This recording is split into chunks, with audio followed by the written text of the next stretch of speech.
Okay, this training video is going to be on how to update your trending report. So the first thing is you're going to have a trending report and you want to change out the neighborhood and then change out the month because that's going to be different each time. And then down below under the residential real estate, you're going to change out the month there. Best way is to go up and just hit replace and put in the month, and it'll replace all of the versions, April with January.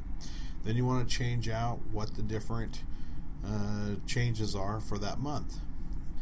And once that's changed out, and of course you're going to change out what the listing price to sales price average is and what the average selling price is, and those will be based on the data that you're pulling from the MLS. So that information will change, and you'll do that manually. You'll change it.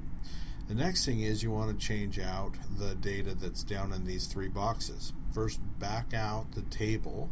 It leaves a big white box for putting the new table in, and then right click and go to edit data on that, and you'll be able to pull up where the data is and then change out your data with the current information. Obviously for 2016, 15, 14, 13, 12, those are all going to stay the same, so there's not going to be really any changes there, nor will there be any changes in the average sales price for the year because that's year data.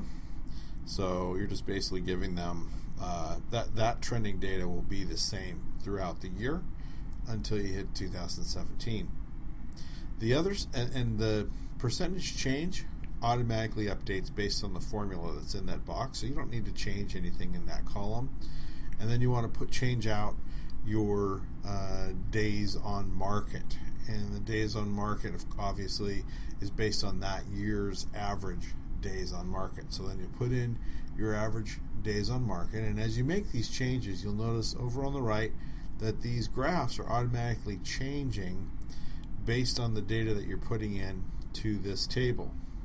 So you change out your data, it changes out the graph, and once that's through, you're going to copy this table, right click on it or Control C, and then hit the box on your trending report and Control V or paste. And then once that's done, you're going to go ahead and the data's already been changed in these two graph boxes, so you don't have to do anything there. You're going to put in your disclaimer text or any other information and then put in your branding. Now your branding won't change, so that'll be a one-time change. So delete the markers that I already put in and replace it with your own banner.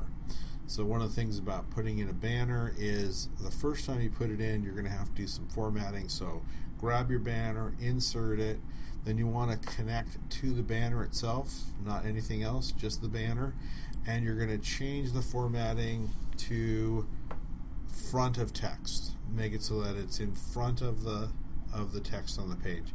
Then grab it, drag it down to the bottom, put it where you want it to be for your branding on that trending report, size it to fit. You can get rid of the background because you don't need it now. And if you double click on the background, it will give you the size of, once you've placed it. Once you click on the background, you can get the size of the background. In this case, it's 8.07. So you're going to double click on your banner and you'll go back up there and you'll change it to 8.07, and that will format it to fit the width of the background, and it keeps it nice and clean. And you have all this space above your banner and below those boxes to put whatever information you want in there that you think would be valuable or worthwhile. And that's it.